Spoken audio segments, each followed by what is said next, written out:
سوالات پرتکرار شما قسمت سوم مدیریت مجموعه. آرزو لطفی. سلام، خسته مرسی. خانم لطفی اومدم چند تا سوال بپرسم برم.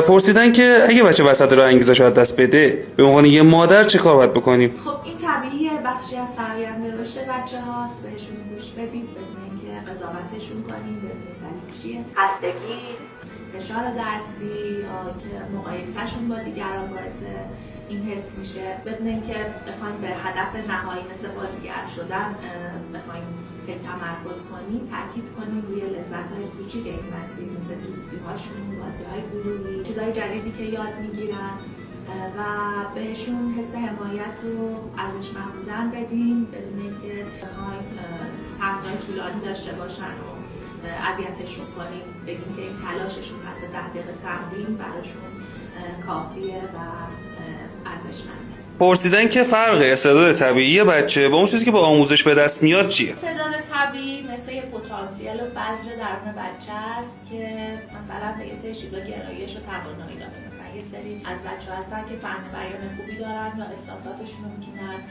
خوب بروز بدن، ولی آموزش و تمرین مثل آب و نور و خاک میاد اون بذر رو رشدش میده.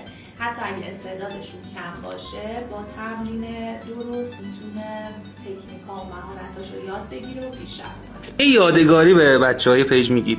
نظر من هیچ بچه‌ای بی استعداد نیست. با تمرین و تلاش میتونید به هدفتون نزدیک‌تر بشین. من بارانا تو این مسیر کنارتونم و حمایتتون.